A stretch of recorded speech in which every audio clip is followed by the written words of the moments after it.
Let me do that one more. Hi there. My name is Lucy Howell, and I am the co-founder of the Force for Health Network, and I am here with some executive reflections featuring our lead advisory council members from our global, national, state, and local regions. I'm here today with Denise Meridith. She is the CEO and co-founder of World's Best Connectors, and I'm also teaming up with her as we pull some little competition going on statewide to see how Tucson can potentially compete with Phoenix in, a healthy game of healthy citizenship. Can we move, learn, serve, and earn together collectively as a state? But can we also have some fun competition and bring some leaders together from the education, healthcare, public, and private serving space? So Denise, with your almost 3 decades of experience in the public space, holding many roles of leadership. I am so excited to have met you last March as you came down here to the University of Arizona Book Festival. So you are an author of both children's books and executive leadership. And you started the Phoenix Black Chamber of Commerce, and you've just done so much in the state, most recently the state director for the the Bureau of Land and Management. So you, to me, are like the perfect type of co-captain to help really launch some of these initiatives that we have statewide. So I'm excited that you are here, and I'm just like excited that you are part of this Executive Reflections series. So it's July 5th, and it's the day after July 4th, our nation's birthday. And you, with your perspective of executive leadership and diversity issues, inclusion issues, I need to get some thoughts on where we're at and what you think we should do and how we can kind of best move forward. What are your thoughts about sitting here July 5th, halfway into the year? Well, I'm glad we're still 2022. standing, so that's something. But yeah, I'm really glad to be here with you today, Lucy. The I've been around a long time, so in a way that makes me more optimistic than maybe some people.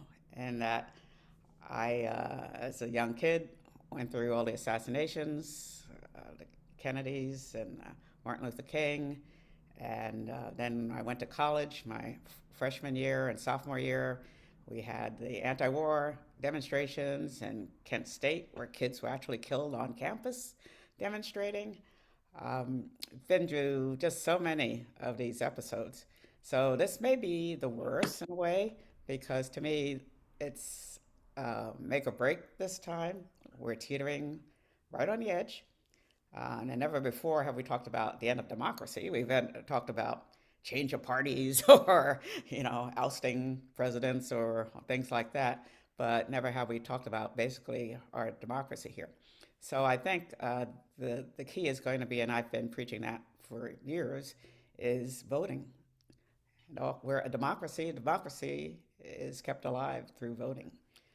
And we haven't really paid that much attention to it lately.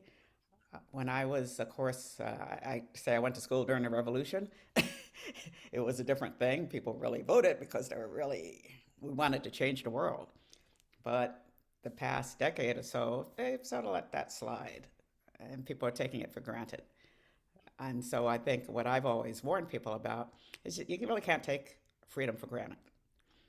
Growing up as African American in the United States, I certainly know that. You were sort of under threat of all times of different things happening. You didn't have rights to begin with.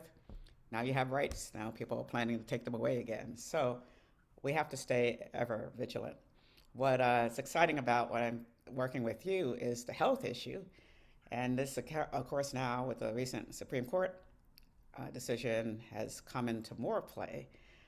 Arizona has terrible statistics in a lot of health issues, as you know, one of them being women dying in childbirth.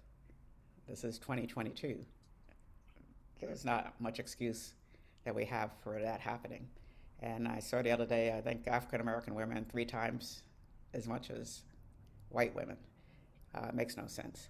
So my advice and what I tell my group, I'll talk about my group really quickly, World's Best Connectors. It's a community and a think tank for CEOs.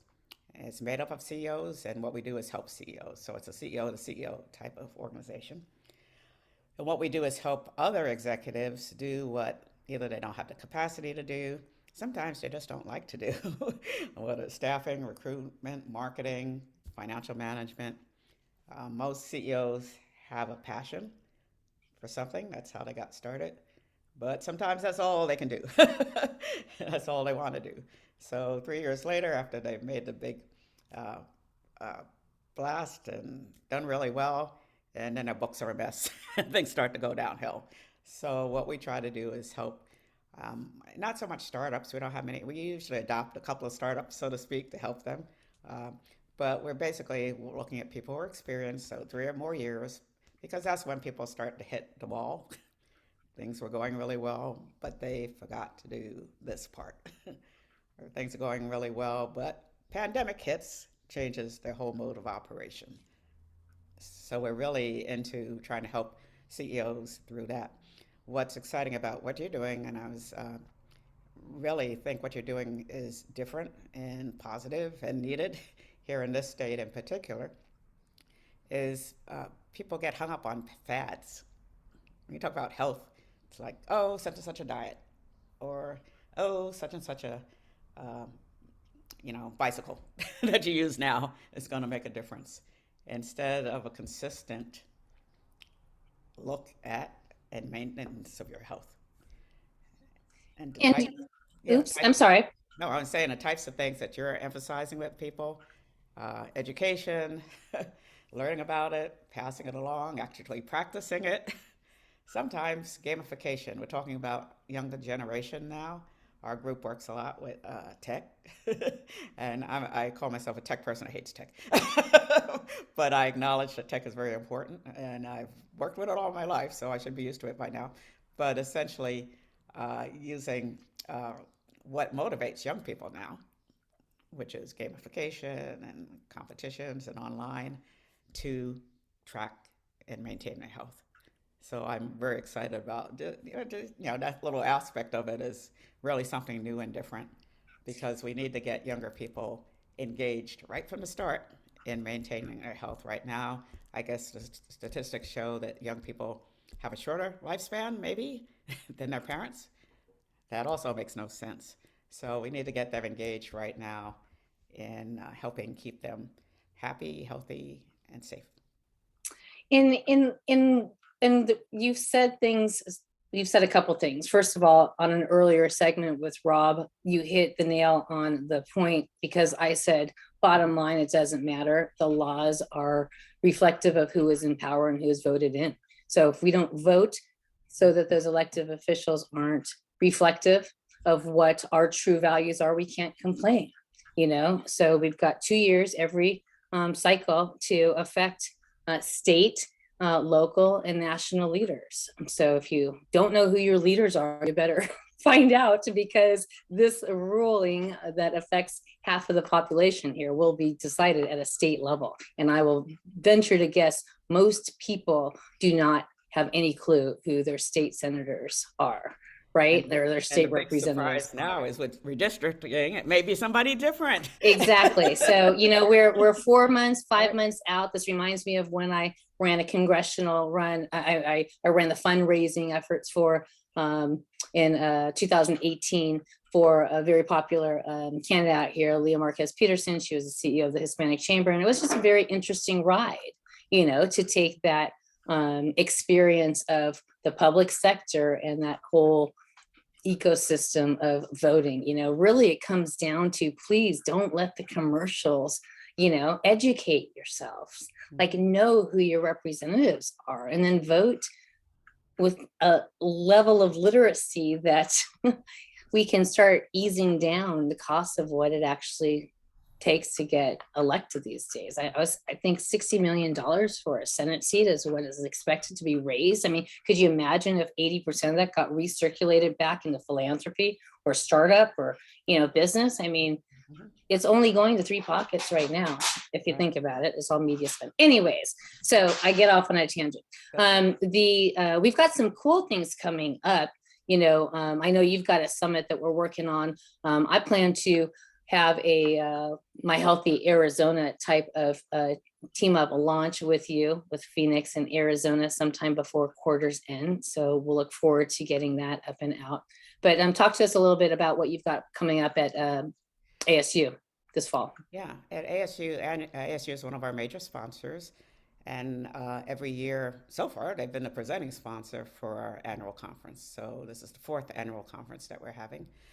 We're having it at Sky Song, which is a beautiful research facility that ASU has in Scottsdale, Arizona. Great time to come to Scottsdale.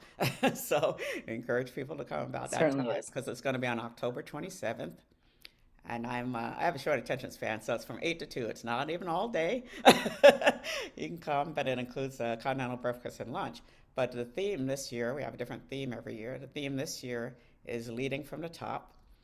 And what we're going to discuss is how being a CEO in 2023 differs from being a CEO in 2019. And it's different in every single way. So we're going to head on now. We're going to have a lot of speakers, panels, that really delve into what's happening with your family. How did that change? I think some CEOs suddenly discovered they had families during the pandemic. They didn't really know until that time. We have government, have a lot of good speakers coming. What's the role of government? How is that going to change? It's already changed in how they deal with business. And it's aimed, all our sessions are aimed at CEOs and business owners. Because I feel leading from the top is important. And right now, people are confused, they're upset, things are not going the way they had planned. Employees is probably going to be the most exciting part of the conference. What are you doing with your employees? Where are they? Who are they? How do we get them back? Are they coming back ever? Et cetera, et cetera. That's going to be really challenging, maybe the most challenging thing for CEOs. But then clients, did your clients disappear during the pandemic? How do you get them back? Those types of things. So it's a very exciting conference to me, and I hope it is everybody else. So you can go to our website, www.thewbcs.com, and look for the link that'll take you to that. And so we're very, and then we're going to be obviously excited working with you. And right now, there's a lot of health things coming up in Arizona. Of course, we have a lot of facilities up here, new facilities actually, that are in that arena. So I'm really looking forward to focusing on that up here. Again, there's so many things going on. People tend not to focus on health. The pandemic created some new health issues. And that's why I want where we intersect so well, and why I love your executive mindset and your CEO mindset is that, business leaders really do play an active role in the health of their communities, much broader than what some may think. I mean, it is, of course, what my cost is to support the health of what are my health care costs for my employees. But there are things that can be done more collaboratively within communities. And again, business leaders play a big role. We even have a badge called Business Leader Basics, a series of 3 to 4 videos that are from like the former CS, US Surgeon General on what role and how do you better support your employee? Can you support family members within your intention to support families? Do you know what social determinants of health are? Are you giving back? Are you giving your employees the opportunity to learn, enrich, grow, give back? So there's all these different things that we get to explore together as we talk directly to CEOs of both the state of Arizona, but then also nationally as well. And, parting thoughts on this, we've got a particular channel called Advance the Dream. And Advance the Dream is really hyper-focused on addressing the health disparities. And health and wealth are so intersected, right? I mean, it's really difficult to be fully healthy if you don't have a foundation of wealth. Your stressors and your other needs supersize your ability to really take control of balance and passion in your life. So How do you feel the current state? And let's just look at the state of Arizona. Down here in Tucson, I think we're about 4% African American. I don't know what the recent stat is up in Maricopa County. I believe it's 6, 7, not much higher. Much higher. Right. And then, of course, we live in a very multicultural state with about 40% Hispanic, and then all sorts of different countries represented from kind of refugee communities. But from an Advance the Dream perspective, where health inequality is just one injustice that we just don't want to tolerate anymore, what do you think that we can concentrate on between now and the end of the year to bring some light to some disparities here in our state? Yeah, I think it's just the awareness issue. You can't solve a problem till people know it's a problem. We're up against some mighty forces as far as advertising and marketing. I've been watching a series on History Channel about the food that built America, and they talk about these phases that the United States has gone through with health, and how they found out that this diet that everybody's been pushing suddenly is not healthy. So I think the awareness that we can bring to people, and it's going to be, with the short attention spans here, a more challenge with the distractions. We're making strange decisions, like taking physical education out of schools. I think we have to look at and it's local. They say, it's really local, that's important. So getting involved with the schools is important. And I think we're not really paying attention to that. I think if we take a direct line to connect your businesses with schools in their areas, and that's our first goal, is to make sure that schools are of a certain status, meaning, do they have decent Wi-Fi? Check. Do they have access to high quality health resources? Check. Do they need support and extra guidance or tools? And so just so that we're doing a quick spot check, we're using our business leaders to look in the community, because that's their future workforce, and doing a spot check on our schools. That's what I'd like to focus on. And I've been obviously government most of my life. Most of my career has been in government, but the last 20 years have been in private sector. And I'm convinced that business is the answer. Government is not the answer anymore. It used to be. It used to be. When I moved here in 1995, federal government, we had an organization here, all the federal agencies, and we actually went into schools and painted them and rebuilt desks and all of that type of stuff. Physical. It was very physical, focused on the physical rehabilitation of schools. The problem is deeper than that, and it's gotten worse than that. It's multi-sector. It requires multi-sector. It requires multi-generational. Mm-hmm. And it's maybe the one point that maybe we should start leading with is, according to the CDC and the social determinants of health, about 30% is your own personal behavior in terms of the accountability of whether or not you are more able to be healthy or not. Zip code, access to healthcare, access to transportation, all the sorts of social determinants that surround that 30%, make it so that's why we're going to work together and make sure that your group leaders, your CEOs, know that there's this thing called social determinants of health and gaps, but we're also going to hopefully incentivize individuals to step up to the plate and be literate about themselves and their communities, so they can vote, and we can get to the point that our laws are reflective on what the true updated modern American society represents, right? Yeah, and that's the saddest thing, that we've gotten so far removed from that representation. Equal representation used to be a very important part of Well, you said it earlier. I mean, I grew up in the 80s, and that decade and beyond has deteriorated in terms of a vigilance towards equality and a fight for kind of equity, because we really didn't have to fight much more. There was the Credit Card Act, I think in, the early 80s, that finally gave women the right to have their own credit card. And of course, African-Americans, my family's part African-American as well. So I feel it all the way. So I'm in no way, shape or form saying that it's, doesn't still require this vigilance fight, and this transfer of history and this transfer of knowledge into the new generation. So that's what I'm excited to work with you on. Do you want to talk about blackowned.com also? Because, Yes, that's also a definitely. hat that we can help develop Definitely. some important messaging around. And in our conference coming up, we have a co-host. That's blackowned.com. It's a nationwide organization. Their headquarters is in San Diego, California. And they have several different sectors that they work in. They work in entertainment, and they work in education, and young people. They're really trying to build young professionals. Um, that's It's easy for kids to get discouraged. I know it happened to me when I went to Cornell University.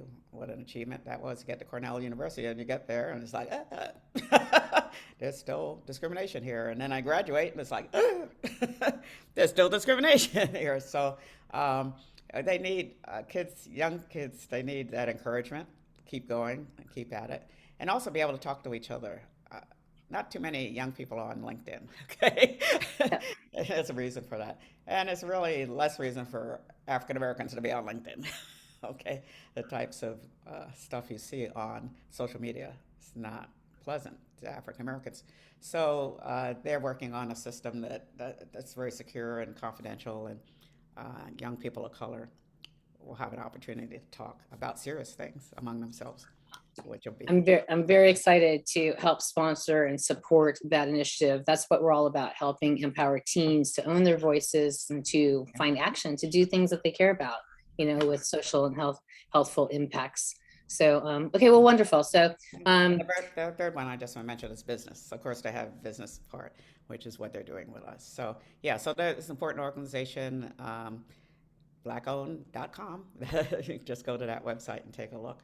But it's going to take government and private industry and nonprofits and academia all working together. And then the individuals to play into that, which is exactly what the layout of Force for Health Network is. It's a place that can connect to help people communicate, collaborate, and celebrate.